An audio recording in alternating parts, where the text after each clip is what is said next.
Hello once again. Before I start, let me just say I tend to digress a lot. And a lot of the times I lose my thread, so please bear with me. And I'm also all over the place because I'm all over the internet and I see different things and then I jot a note down. And at the end of it, when I read through it, it's all jumbled up. And one day I spent several hours trying to get everything in sequence so it made sense. Excuse me. I think I need some lubrication.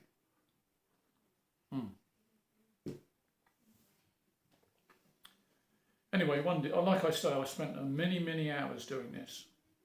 And I sorted it all out, pushed save, and I must have pushed the wrong button because it all disappeared. So now I don't do that anymore. I just jot things down and they come out as they are, as I see them. Okay.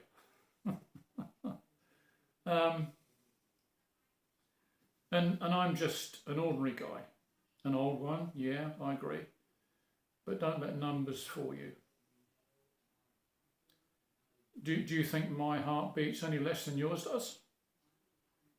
Is my pain any more tolerant than yours? Does not my soul feel love and passion anymore? Or is it barred from the game of life just because I've had my time? I'm sorry to disappoint you. My heart still beats strong. And I yet have a purpose to deliver in life. My eyes may look tired, but look deeper at the man within me. He's still there, with a flame to burn and a torch to carry in the darkest of times, as we are now. And this is why I make my videos. I enjoy it.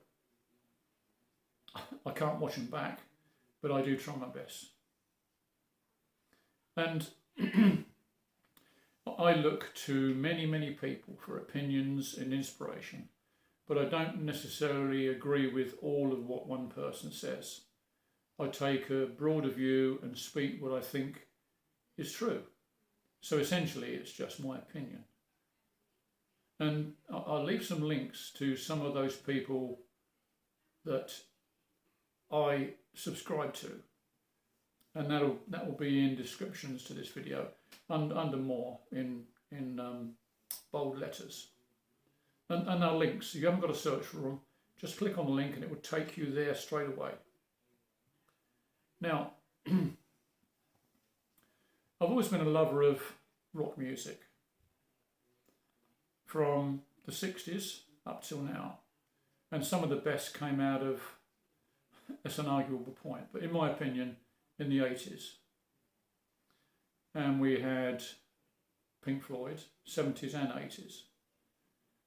U2. And I was in Tesco's the other day and I saw Bono's new book and its title is Surrender. Now, I've always loved U2's music and also Pink Floyd because they both contain a lot of politics. And in this book that Bono's written, it's a book of faith with reference to U2's Christian past. Because they were basically, two were Catholic, two were Protestant. And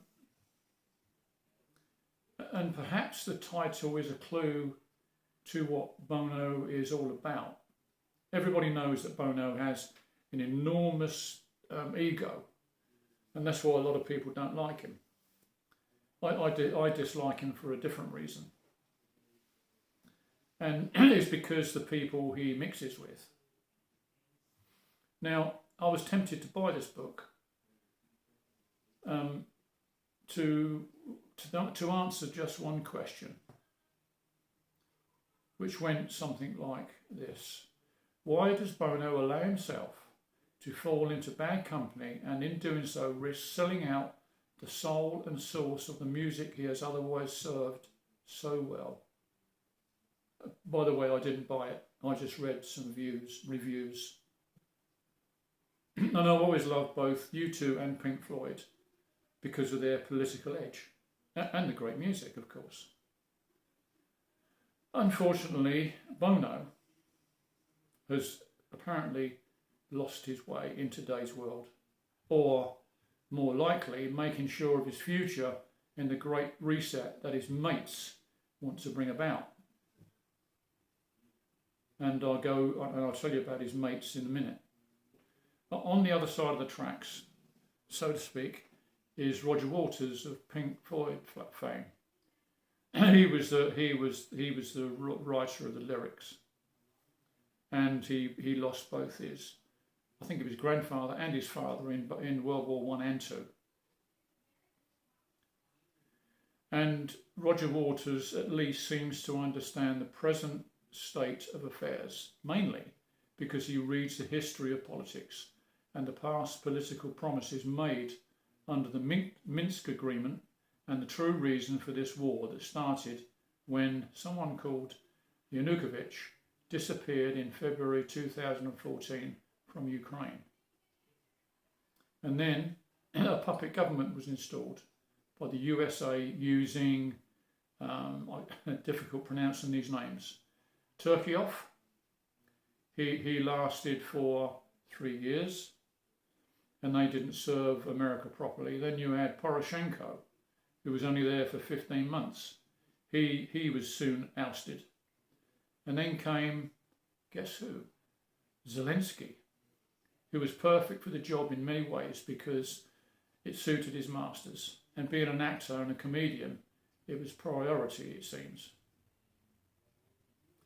And while the West went along with this regime, can only be attributed to Washington's war hawks. And once again, America sees itself as the world's police.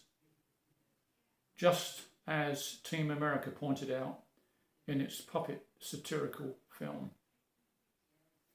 By the way, Italy, I think it was yesterday, has described Zelensky as the most dangerous man in the world for overreacting something he thought the Russians did, but in actual fact, they did. Now, going back to 2014, ever since the government was installed in Ukraine, they began making preparations for war. So I just asked the question, who were they ultimately preparing to go to war against? Think about it. Going back to Roger Waters, and he tells a story when he met Bono. He'd never met him before, but he knew who he was, and he didn't like him. And this was at an airport in Switzerland when Roger was on his way back from rescuing 2 boys who had been kidnapped from Trinidad and left on the roadside in Syria. A compelling story of a humanitarian rescue that can be found easily if you search for it. When Bono approached Roger and asked what he was doing, Roger just said, things, just things. And Roger never enlarged on that because he held a lot of contempt for Bono from the past encounters. And he didn't need to ask where Bono was going because it was that time of the year when Davos was going on, and here was Bono in Switzerland, where the Davos meetings are held. Now, this book that Bono has written, there is a meaning to the title of this book that I cannot avoid. That Bono is telling us, not advising, telling us we have no choice and what is coming, and it will go easier on us if we just do as we are told. Really? Does he really think that's going to work? His mates, he assures us, are decent people, though he may not know exactly how much say-so they enjoy with the secret unknowns who pull their strings, because no one knows who they are. And that's what makes this situation very, very scary indeed. Going back again to rock music, I've always in the past much respected Irish bands and Ireland's writers and its playwrights. What the hell happened to Ireland? Unbelievable. It seems to have swapped its colonialism of British rule for the colonialism of EU rule. And Ireland sold its soul for money and the new infrastructure that was forced upon it by the ruining the fabric of a great community. That's what the EU is good at. It destroys a country's sovereignty and its culture along with its very soul. All parts of the New World Order that some people think is a conspiracy theory. I don't think it is.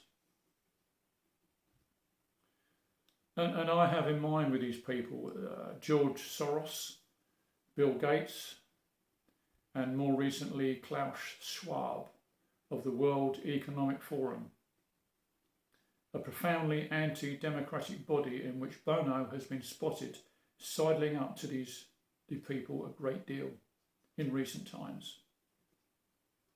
The WEF, which is the World Economic Forum, is in fact the most sinister organisation on the face of this planet right now.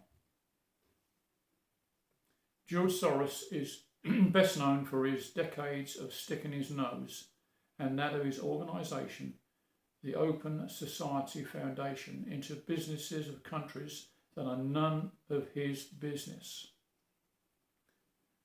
Bill Gates has a habit for sticking needles into the arms and butts of other people in the name of health, but with results that have to date delivered far more demonstrable harm than any measurable good.